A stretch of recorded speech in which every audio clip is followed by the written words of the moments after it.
आप सभी को प्रणाम और बोले विभाग में आप सबका हार्दिक स्वागत और अभिनंदन। मैं विभा रानी और आज आपके सामने बहुत दिनों के बाद मैं लाइव हो आई हूँ। लाइव इसलिए भी आई कि आज एक बहुत ही महत्वपूर्ण दिवस है।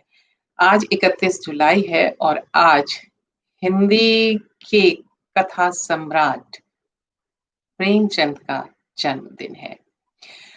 मुझे लगता है कि शायद ही कोई ऐसा व्यक्ति होगा जिसने प्रेमचंद की कहानी नहीं पढ़ी हो। मैंने क्लास दूसरी या तीसरी में सबसे पहले मैंने उनकी कहानी पढ़ी थी और वह कहानी पढ़ी थी पंच परमेश्वर। और उसके बाद शायद 5 छठी या 7वीं में हमने कहानी उनकी पढ़ी थी मंत्र।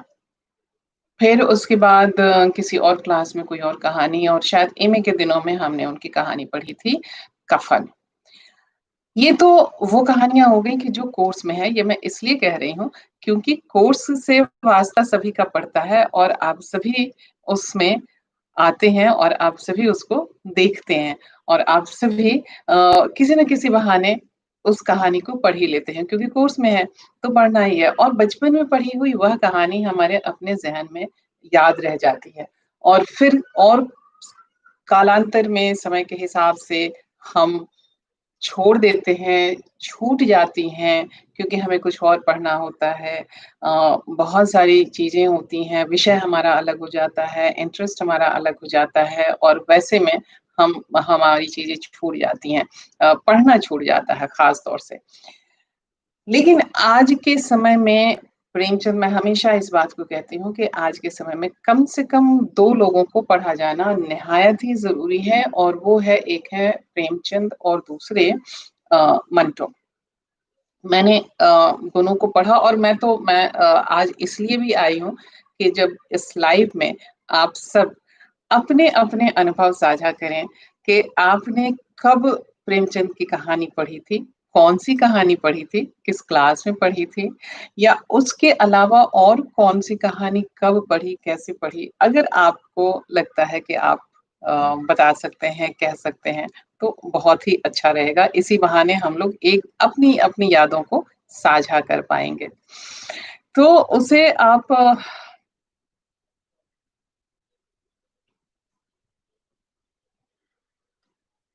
उन चीज़ों को लेकर के हम चलते हैं, अपनी यादों को क्योंकि मुझे यादों को खंगालना और यादों से मोती माणिक मुक्ता लेकर के आना बहुत अच्छा लगता है और वह हर अपने आप में एक कहानी होती है। जब आप अपनी याद यहाँ साझा करेंगे, तो वो अपने आप में कहानी होगी। जब कोई और एक कहा अपनी बात साझा करेगा या कोई घटना उसके साथ सुनाएगा, मैं आपको एक इनकी एक कहानी भी आपको यहाँ पर सुनाऊँगी जो मुझे अचानक मिली है और मैं अपनी चीज़ें उसके साथ-साथ में बताऊँगी। लेकिन पहले मैं ये भी चाहूँगी कि हम इस लाइव में साथ-साथ आप सब अपनी बातें भी साझा करें, कि कब आपने कहानी मुंशी प्रेमचंद की पढ़ी थी, कौन-सी कहानी पढ़ी थी, कौन-सी क्लास में पढ़ी थी या ऐसे ही किसी के मुँह से सुनी थी या कहीं आपने उसको स्टेज होते हुए देखा? कौन-कौन सी कहानियाँ उनकी पढ़ी हैं, उनके उपन्यास कौन से पढ़े हैं, क्या आपने उनके उपन्यास पर बनी हुई फ़िल्में देखी हैं या उनके उपन्यास पर बने हुए सीरियल्स देखे हैं, अगर हैं तो कौन से? जो कुछ भी प्रेमचंद से संबंधित जो कुछ भी या कोई घटना ही आपको अगर याद आ रही हो, तो आप वो भी बता सकते हैं इसके साथ-साथ। अ, मतलब जो जो आपके रचना संसार को कहीं न कहीं उद्वेलित करे और कहीं न कहीं आपको वहाँ से आपकी कोई मेमोरी लेकर के, कोई याद लेकर के वो आए। मैं जब कहानियाँ ब मुझे कहानियाँ बचपन से पढ़ना बहुत पसंद था, मैं तो बहुत पढ़ती थी और इसी क्रम में मैं हमेशा कहती भी हूँ कि मेरी माँ के स्कूल की लाइब्रेरी में जितनी किताबें थी, चाहे वो रामायण, महाभारत, सुखसागर, गीता से लेकर के प्रेमचंद, शरतचंद्र, रवीन्द्रनाथ टैगोर सबकी कहानियाँ मैंने सबकी किताबें मैंने पढ़ ली थी। मुझे कुछ नहीं समझ में आता था। 5वीं छठी क्लास के बच्चे को कितना समझ में आएगा? लेकिन मैं सब पढ़ जाती थी। आज लगता है कि शायद वो उन उन उन चीज़ों को जो मैंने पढ़ा, उस में परिमार्जन आया। कुछ शायद सोचने-विचारने में शायद कहीं कोई कुछ परिमार्जन आया होगा। शायद कुछ लिखने-विखने में 1 लाइन 2 लाइन जो मैं थोड़ा बहुत लिख पाती हूँ, वो लिखने का एक सलीका आया होगा। तो इन सब के लिए अगर मैंने शायद इनको ना पढ़ा होता तो मुझे इतनी सारी चीज़ें पता नहीं होती। तो इसलिए भी आप लोगों से और अभिव्यक्ति सारी चीज़ की जो लोग कि आपके मन में बातें होती हैं और आप कह नहीं पाते हैं, उसके लिए भी पढ़ना बेहद ज़रूरी होता है कि जब आप पढ़ते हैं तो वो सारे शब्द आपके दिमाग में आते हैं और फिर वो एक आकार लेकर के आपकी भाषा और आपकी शैली में वो शब्द बाहर निकलते हैं। अ, प्रेमचंद को आज आज पूरा संसार प्रेमचंद जयंती मना रहा है और मैंने इसी अवसर पर सोचा कि आपसे कुछ बातें की जाए और प्रेमचंद से संबंधित आपके जीवन के कुछ अनुभवों को जाना जाए और मैं उनकी कहानियाँ मेरे पास बहुत सी कहानियाँ हैं लेकिन मैं चाहती हूँ मैं अभी खोज रही थी कि कौन-सी ऐसी कहानी हो कि आपको थोड़ी-सी यूनिक सी लगे, थोड़ी-सी अलग सी लगे। तो खोजते-खोजते मुझे एक कहानी दिखी और उसका शीर्षक है कुत्ते की कहानी। तो मुझे लगा कि और फिर मैं गई तो देखा कि ये पूरी कहानी है भी नहीं, ये अधूरी कहानी है। हो सकता है शायद ये प्रेमचंद जी के अगले अंतिम दिनों की कहानी हो और ये लिखते-लिखते ये अधूरी ही रह गई हो। तो चलिए हम इसलिए भी यहाँ इसको लेकर के आए कि हम यहाँ लाइव हैं और आपके साथ इसको सुनेंगे भी और सुनने के साथ-साथ आपको आप इसे पूरी भी कर सकते हैं। तो आइए सुनते हैं ये कहानी, कुत्ते की कहानी जो मुंशी प्रेमचंद की लिखी हुई है। बालकों, तुमने राजाओं और वीरों की कहानियां बहुत सुनी होंगी, लेकिन किसी कुत्ते की जीवन कथा शायद ही सुनी हो। कुत्तों के जीवन में ऐसी बात ही कौन सी होती है जो सुनाई जा सके?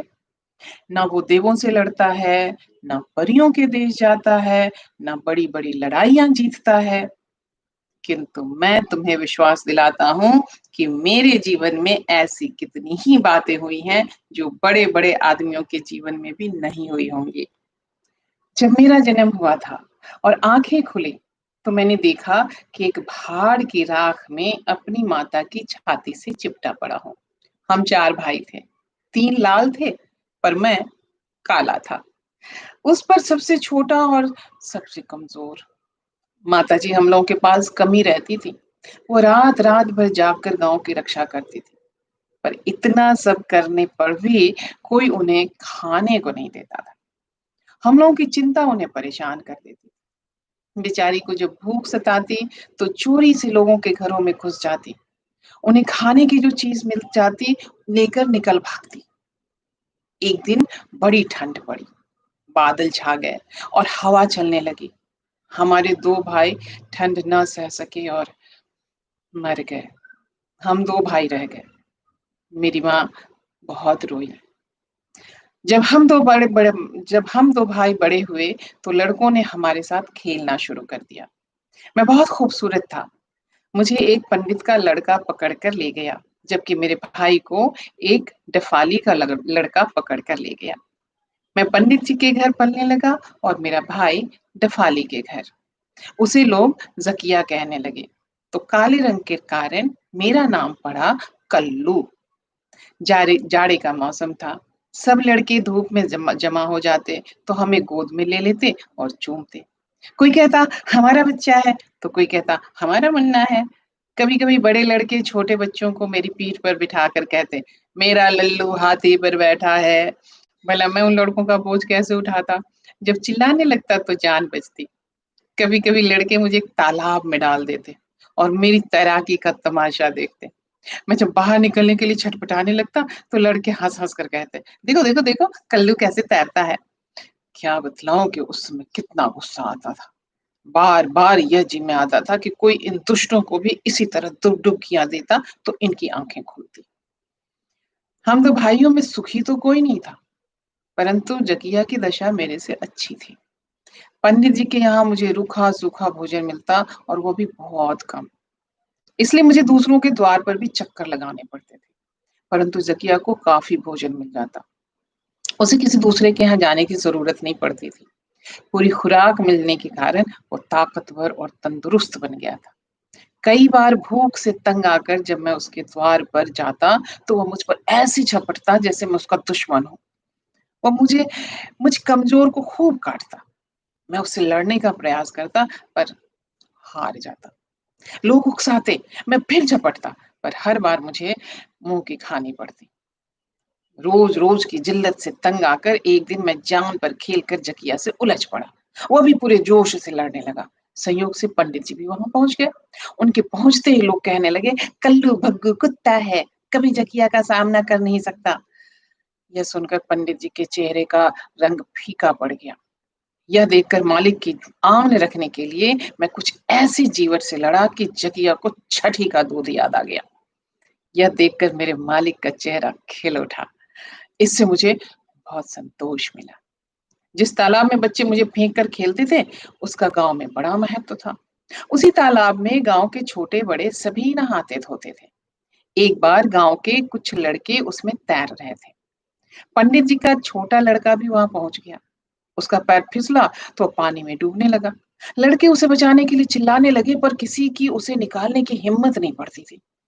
संयोग से पंडित जी का बड़ा लड़का भी वहां आ गया। भाई को डूबते देखा तो बचाने के लिए तालाब में कूद पड़ा, पर छोटे ने उसे कुछ ऐसे पकड़ लिया कि वह भी डूबने लगा। मैं वहां आ पहुंचा और मुझे सारी बातें तुरंत समझ में आ गई। मैं तुरंत पानी में कूद पड़ा और बालों से पकड़कर दोनों को किनारे पर घसीट लाया। उस दिन से पंडित जी मुझे जान से अधिक प्यार करने लगे। अब पंडित जी घर में जो कुछ लाते उसमें अपने लड़कों की तरह मेरा भी हिस्सा लगाते। एक बार गांव में कई जंगली सुअर घुस आए। उनके उत्पात से सारे गांव में हाहाकार मच गया। वे जिस खेत में घुस जाते उसे बर्बाद कर देते। आखिर लोगों ने थाने में फरियाद की। थाने का सबसे बड़ा अफसर कई शिकारी कुत्तों को लेकर गांव में आ पहुंचा। गांव के सब आदमी तमाशा देखने के लिए जमा हो गए। जब मैं साहब के पास पहुंचा तो मेरी निगाह उन कुत्तों पर पड़ी जो साहब के साथ आए थे। वे सब एक वाहन में बैठे हुए थे जिसे साहब लोग जीप कहते थे। अपने उन भाग्यवान भाइयों को देखकर मैं गर्व से फूल उठा कि मेरी जाति में भी ऐसे लोग हैं जो अफसर के साथ मोटर में बैठते हैं। साहब बहादुर अपने कुत्तों के साथ वहां पहुंचे जहां सुअरों का अड्डा था। साहब के कुत्ते उन पर टूट पड़े। उनकी बहादुरी देखकर लोग वाह वाह कर उठे। अब मेरे मन में भी उमंग उठी। सोचा एक दिन मरना ही है, क्यों ना कुछ ऐसा कर दिखाऊं कि उन कुत्तों को भी पता चल जाए कि इस गांव में भी कोई वीर है। इतने में एक सुअर आता दिखाई दिया। मैंने उसे मार गिराया। सबने मेरी तारीफ की। साहब भी खुश हुए। साहब ने पूछा, ये किसका कुत्ता है? पंडित जी ने गर्व से अपना नाम बताया। साहब ने कहा, आपका कुत्ता बड़ा बहादुर है। बात पूरी भी ना हो पाई थी कि अचानक एक सुअर निकला और सांप पर झपटा। यदि एक क्षण की भी देरी हो गई होती तो सुअर उन्हें मार डालता। साहब के हाथ में बंदूक था, पर घबराहट में उसे चलाना भूल गए थे। मैंने देखा मामला नाजुक है। मैंने पीछे से लपक कर सुअर की टांग पकड़ ली। इतने में साहब संभल गए और उन्होंने सुअर को गोली मार दी। पर मरने से पहले वह मुझे बुरी तरह घायल कर गया। मैं बेहोश हो गया। जब होश आया तो देखा मैं रूई के गद्दे पर लेटा हूँ। 2-3 लोग मेरी सेवा कर रहे हैं। फिर तो साहब के घर पर मुझे ऐसी-ऐसी चीजें खाने को मिली जो मैंने सपने में भी नहीं सोचा था। साहब मुझे अपने साथ घुमाने ले जाते, पर उनके साथ रहते हुए भी मुझे पंडित जी की बड़ी याद आती। पर साहब ने मुझे अपने साथ रखने की जिद ठान ली थी। आखिर मैंने उनकी जान जो बचाई थी। कुछ दिन रहने के बाद साहब अपनी मेम साहब के साथ विदेश घूमने निकले। उन्होंने मुझे भी साथ ले लिया। हम लोग 1 महीने तक जहाज पर रहे। ये लकड़ी का ऊंचा सा मकान था। जहां तक निगाह जाती ऊपर नीला आकाश दिखाई देता तो नीचे नीला पानी। मैं डर के मारे भौंकता ही रहता था। एक रात बादल घिर आए, तेज हवाएं चलने लगी। हमारा जहाज लहरों पर ऊपर नीचे हो रहा था। सब डरे हुए थे। ऐसी आंधी मेरे जीवन में एक बार पहले भी आई थी। तब गांव में सैकड़ों मकान गिरने से हजारों जानवर मारे गए थे। पर समुद्री आंधी तो बहुत भयानक थी। अचानक बिजली चली गई और पूरे जहाज पर अंधकार छा गया। एकाएक जहाज किसी चीज से टकराया। एक भयंकर आवाज हुई और लगा कि जहाज नीचे पानी में घुसता जा रहा है। मेरे साहब और मेम साहब एक दूसरे से मिलकर रो रहे थे। उनके लिए मेरा कलेजा फटा जा रहा था। सोच रहा था कि कैसे उन्हें बचाऊं। मेरा वश चलता तो दोनों को अपनी पीठ पर बिठाकर समुद्र में कूद पड़ता। तभी जहाज पूरी तरह से पानी में डूब गया। सभी तैरने का प्रयास करने लगे। कोई कहीं बहे जा रहा था तो कोई कहीं। मुझे अपने साहब के लिए रोना आ रहा था। तभी बिजली चमकी। उस रोशनी में मुझे अपने साहब और मेम साहब तैरते दिखाई दिए। हम साथ-साथ तैरने लगे। वे दोनों बेहोश थे और एक लकड़ी के एक तख्ते पर लेटे हुए थे। मैं उस तख्ते को दिशा दे रहा था। कई घंटों तक तैरने के बाद मैं उनके साथ एक टापू पर पहुंचा। हम किनारे पर पहुंचे ही थे कि कुछ काले लोगों ने आकर हमें घेर लिया। थोड़ी ही देर में कुछ औरतें भी बाहर आ गईं। उन्होंने साहब और मेम साहब को उल्टा लिटा दिया। कोई उनका पेट दबाता था तो कोई हाथ।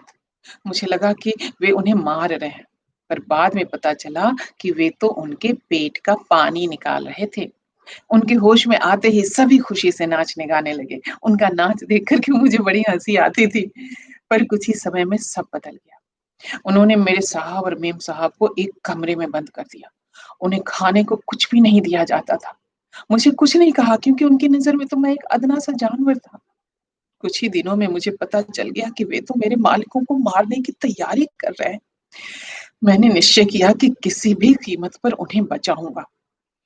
मैं मौका पाकर किसी की रोटी उठाकर अपने मालिक के पास छोड़ आता था।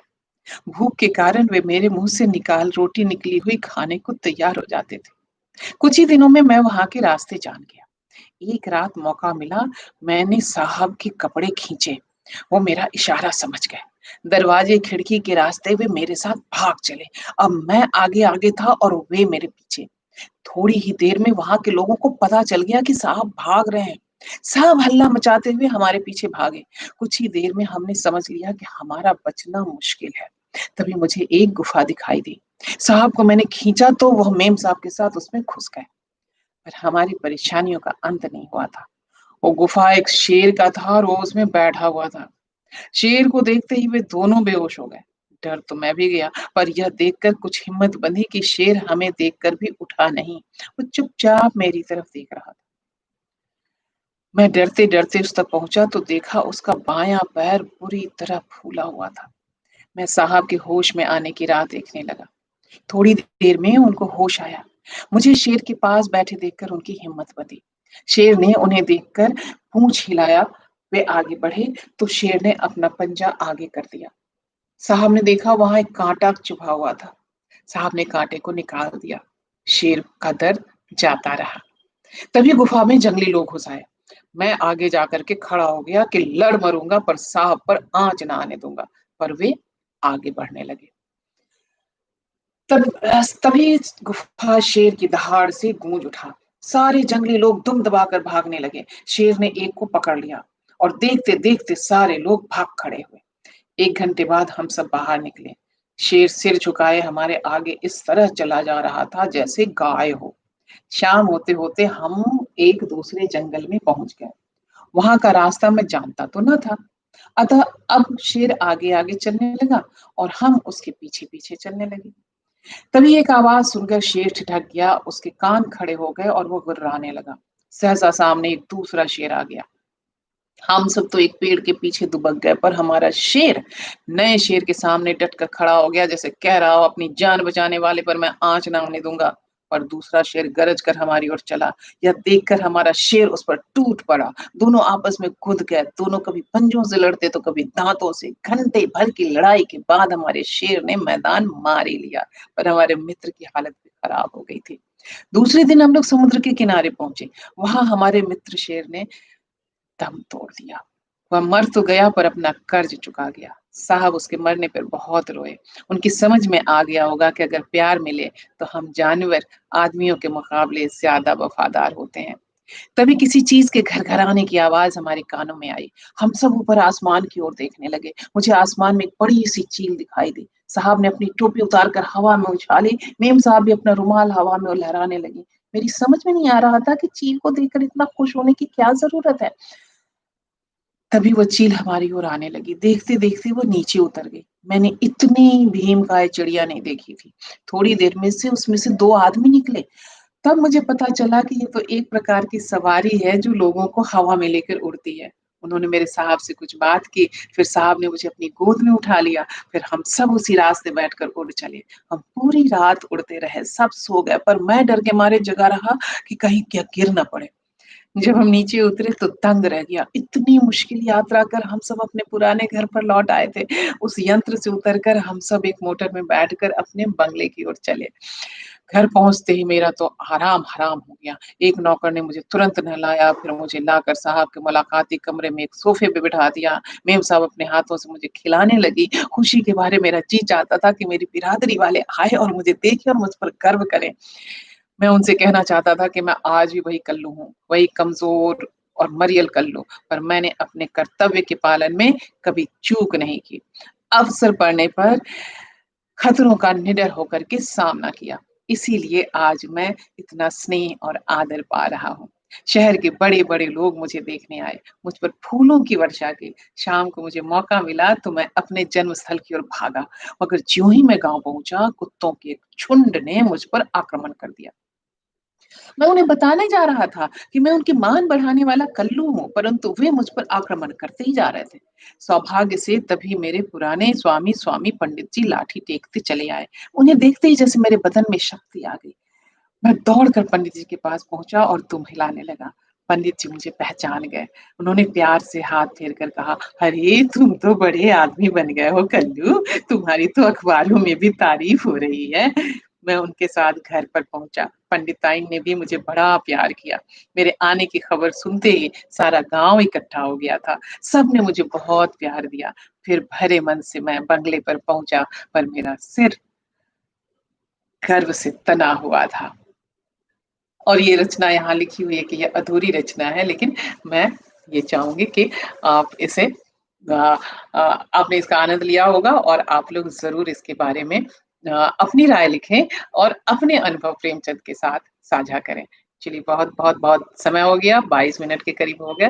नमस्कार, प्रणाम, शब्बा खैर और अपना ख़्याल रखिएगा।